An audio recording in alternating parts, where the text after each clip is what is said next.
is your Mommy Iza. Welcome to our channel, Mommy Iza and Izaak Vlog. For today's video, nandito po ako sa Magsaysay Park. Actually, umulan no, pero huminto na. So ayan, puntahan natin no, isa sa mga proyekto ng dating Pangulo no, na syempre, walang iba si Tatay Digong. Makikita talaga kung gaano ka solid no, talagang walang kickback talaga no, pang world class pa. O ayan, kita nyo. Makikita mo talaga yung isang pangulo na may puso at may malasakit. Bilib na bilib talaga ako kay Pangulong Duterte. Ika nga, puro gawa, puro proyekto. Hindi pamumulitika, hindi tulad ngayon. Hay, puro pamumulitika. Hindi lang pagdanakaw sa kaban ng bayan, puro pamumulitika. Naubos na yata ang pera ng kaban ng bayan sa pangulimbat. Para lang talaga ibang bayad, no? Para lang hindi manalo si Sara Duterte o makatakbo sa 2020. Bakit talaga sila galit na galit kay Inday? O takot na takot? Alam na natin yan kasi alam natin na si Sara Duterte lang ang kayang magpapakulong sa mga buayang politikong walang kabusugan. Alam nyo na, no? Dahil may nakawan talagang nagaganap sa flood control. Yan, kita nyo? Yan po, napakaganda, no? Ang tulay. Yan po ay Santa Ana Bridge. Okay?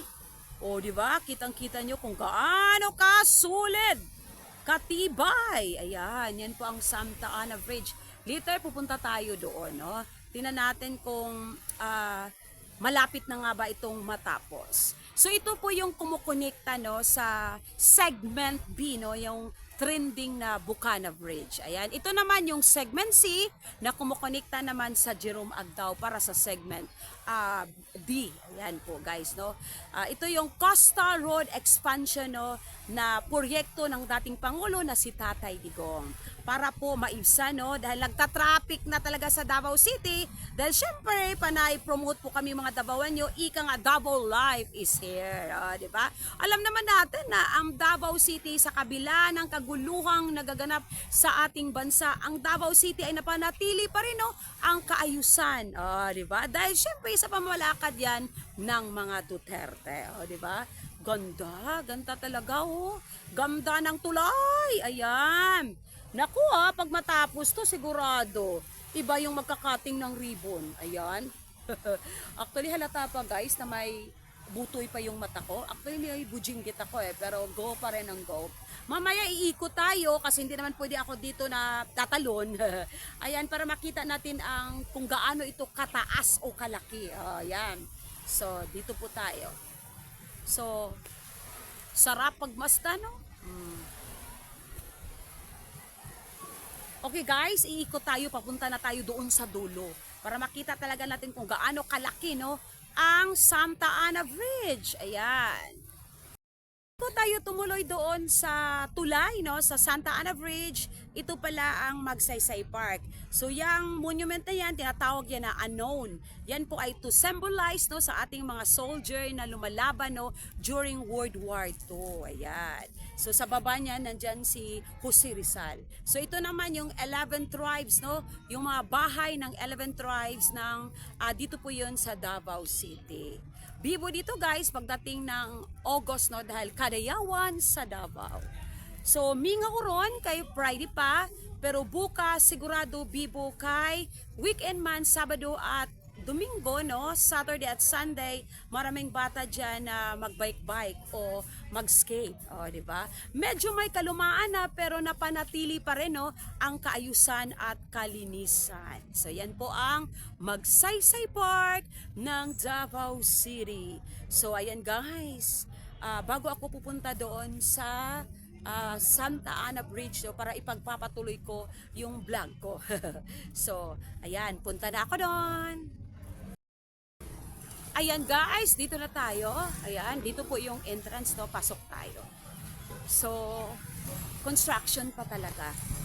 Pero parang mukha yatang matatapos. Hello Chip. Magkaya tayo kay Chip. Ayan.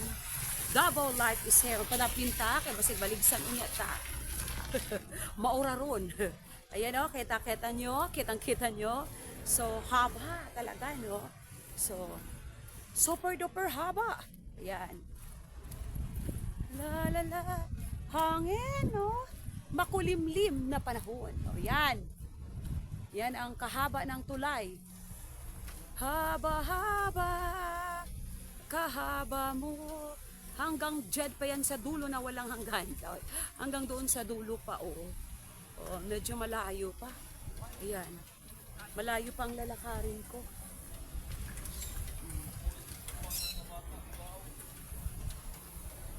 O, diba? Ganun kahaba.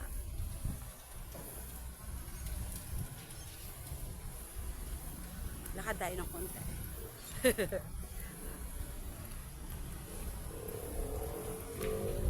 Haba ng tulay.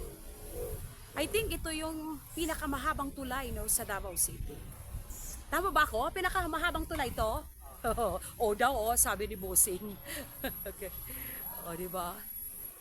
Yan, hanggang sa dulo pa yan. So, pag matapos to, ang ganda. Isa na naman to sa mga dadayuhin, no? Kaya nga, mapapalab talaga kayo sa Davao. Okay, lakad-lakad muna tayo.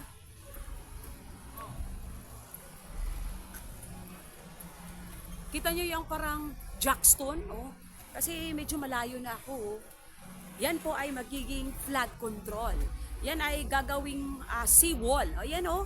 Gagawin yung seawall. At yan ay para kukontrolin, no, ang mga hampas o malalakas na intensity ng alon para tuwing may mga high tide o di kaya tidal wave ba yan o tsunami, hindi agad-agad pupunta sa kalsada at pagpupost ng baha o makakapinsala ng may mga nakatira, no, na malapit sa baybayin. O, di ba? Layo nga, no? So, ayan, kahaba.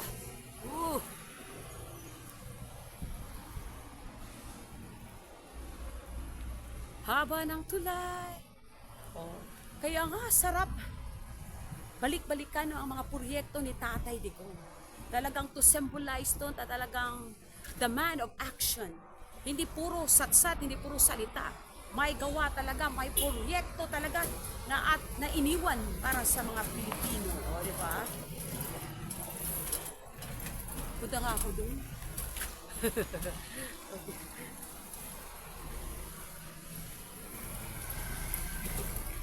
Magtanaw-tanaw kami si Baliksan, unya ko. So, lapitan natin yung flood control. Ay, haba talaga. Hinihingal ako, So, dami pang nagtatrabaho para matapos talaga. Diba? Hindi kayo nagtaka? Walang budget ang Davao. Simula nang naupo si BBM. Pero patuloy ang mga proyekto. Patunay lang, Davao City, hindi kurakot. Oh, hello, mga poging Davaoenyo. Diba? Magtaka kayo. Yung mga bilyon-bilyon ng pondo, budget insertion pa, bakit walang matitinong project? Oh, hello, sa Davao, partida pa ha, walang budget. Pero ito, oh, patuloy ang mga proyekto, no? At tinatapos. Saan nga ba ako? Dito pala. Hello! Ayan.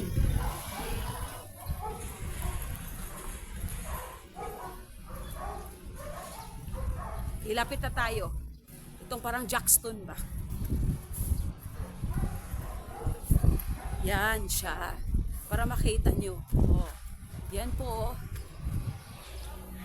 Parang jackstone. Dito lang tayo. Baka bawal na. Nagtatrabaho kasi men at work. Oh, see? Yan ay isa sa mga flood control, no? Para hindi babaha. Okay. Kita nyo? Anyways, medyo uulan na. Kaya sa hindi pa nakapag-subscribe na aking channel, baka naman palambing, no? Mami Iza and Isaac Vlog. Thank you so much. God save the Philippines. Ayan, God bless everyone.